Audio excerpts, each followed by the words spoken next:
जो हारे होते हैं उनको नेग्लेक्ट मत करो बिकॉज जो हारते हैं आज काल वही जीतेगा। खुलुमबाय बयखौबो फिन खनसे नोंथांमोननि गेजेराव मोनसे आपडेट लानानै फैलायबाय। तो आसामनि सीएम डक्टर हिमन्त बिश्व शर्मा मामा तो बिथाङा बिटिआरनि बारग' सीएम मानव गेदेर प्रमद बर' सार बिथांनि सोमोन्दै माखासे बाथ्रा बुंदों। जिहेतु इउपिपिएलआ थांनाय आसाम एसेम्बलि इलेक्शनाव 15टानि गेजेराव 15टाबो जेनबाय बिटिसि एरियायाव। दा बिनि बागै मा फोरमायखो आरो जेननायखौ लानानै मा फोरमायखो नोंथांमोना नैबे भिडिअखौ जोबजासिम नायलांब्ला बुजियो। भिडिअ क्लिपखौ नायग्रो जाय डक्टर हिमन्त बिश्व शर्मा मामा बिथाङा मा फोरमायदों एसे भिडिअ क्लिपखौ ससे दिन्थिग्रोनि नोंथांमोना एसे नायनानै लाग्रो। सिंपल बात बताता अभी हाग्रामा महिलारी is with us. Pramod Boro has lost the election लेकिन प्रमोद का साथ वो चुनाव हारे हैं लेकिन why should I lost my relationship व्यक्तिगत तो मैं उनको हर दिन फोन करते रहूंगा वो भी मुझे करेगा मिलते रहूंगा खाना भी खाते रहूंगा चाय भी पीते रहूंगा और जब जरूरत पड़ेगा जब जरूरत होगा मुझको लगे कि उनका साथ पॉलिटिकल बात भी करना चाहिए मैं बात भी कर लूंगा। तो मैं नहीं मानता हूं ये कोई बड़ा आर्ट है। लोगों को ह्यूमन रहना चाहिए। जो हारे होते हैं उनको नेग्लेक्ट मत करो बिकॉज जो हारते हैं आज काल वही जीतेगा। ये एकदम फंडामेंटल प्रिंसिपल है। आज जो चुनाव हारे हैं 5 इयर्स बाद वो जीतेगा तो इसको पोटेंशियलिटी हिसाब से ट्रीट करो।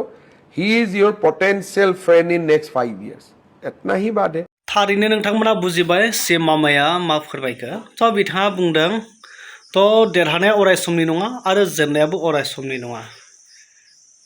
दा जेनदोंब्ला फैबाय थानाय 5 बोसोरनि गेजेराव प्रमोद बर'आ देरहानोबो हागौ आरो जेननाय देरहानायखौ लानानै देरहानाय हानजाया बा दोलोआ जेननाय हानजाखौ इनसाल्ट खालामनानै निग्लेक्ट खालामनांगौनि गोनांथि गैया।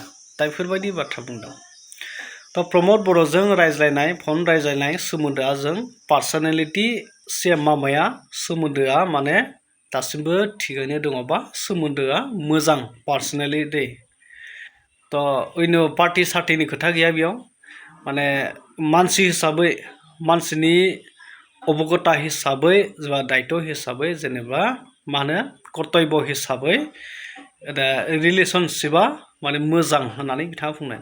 तो गासैखौबो बुंखायो बिथाङा मानव गेदेर हाग्रामा सार बिथांखौबो थांनाय 5 बोसोराव गभर्नमेन्ट गैयै समाव बिथांखौबो बिथाङा बिदिनो बुंदोंमोन जे हाग्रामा आरो आंजों माने लोगोआ ओरैबायदि मोजां दङ सिंजों सिं रिलेशनशिपआ थिगैनो दङ मानसि हिसाबै दा जैगता मा कर्तव्य हिसाबै रिलेशनशिपआ सोमोन्दोआ थिगैनो दङ। दा बेफोरबायदि बाथ्रा बुंदोंमोन। तो अब्ला नोंथांमोना सानो नामा जायफोरा देरहानाय अराय सम देरहाबाय थागोन जायफोरा जेननाय अराय सम जेनबाय थागोन। नाथाय बे बाथ्राखौ जों बयबो मिथिखागौ जे देरहानाया अरायनि थाखाय नङा जेननायाबो अरायनि थाखाय नङा। समा बयहाबो फैयो। बेखायनो जायफोरा देरहाबाय देरहानानै जायफ्रा जेनलांबाय बैसोरनि सायाव गोबांथार माखासे जोङो दान्थे बिदान्थे बा निग्लेक्ट खालामनानै गोबां बाथ्रा बानसावनानै बेफोरबायदि बुंलायनायखौ नुयो। नाथाय राजखान्थिया दानो दं दानो गैया। राजखान्थिया अरायनि थाखाय मोनसे हानजायानो देरहाबाय थागोन बेबो नङा। इन्डियायाव बा जोंनि भारतआव कंग्रेस बिजेपि बेफोरबायदि फैबाय थानायखौ जों नुदों। तो जोंनि आसामावबो कंग्रेस फैबाय बिजेपि फैबाय आरो नेक्स्टआव बा कंग्रेसबो फैनो हागौ आरो गुबुन गुबुन स्टेटआवबो गुबुन गुबुन माने गभर्नमेन्टआ सोलाय सोल' जागासिनो दङ। दा बेफोरबायदिखौ नायोब्ला जोङो दा सानसे इउपिफोराबो दाफिननो हागौ बा हाग्रामाया आरो खनसे दाफिननो हागौ।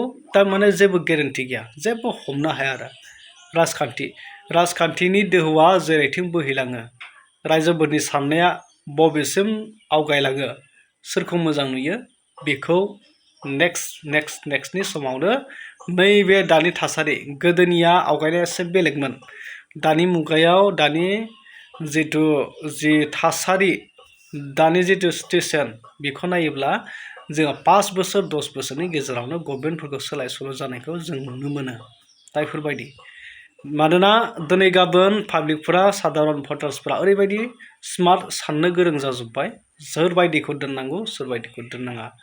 आनजाद नायनोबो माने बेखौ ट्राइ नायनोबो गोरों जाजोब्बाय दा बेफोरबायदिखौ जों नुनो मोनो दा बेखायनो फैबाय थानाय नेक्स्टआव हयथ' इउपिफोराबो देरहानो हागौ बा देरहायाबो जानो हागौ बेखौ रावबो राइटलि खाटाङै बुंनो हाया दा बेखायनो जाय पार्टिया देरहानानै जेननाय पार्टिखौ इसेबां इनसाल्ट खालामबाय थानांगौ बेबो नङा राजखान्थिया मोनसे हानजायानो अरायसमनि थाखाय नङा नैबे बाथ्राखौ लानानैनो सिएम मामाया फोरमायदों थ' नोंथांमोना बुजिबाय बिनि सायाव मा फोरमायनो सानो कमेन्ट सेक्सनाव थांनानै कमेन्ट खालामना फोरमायदों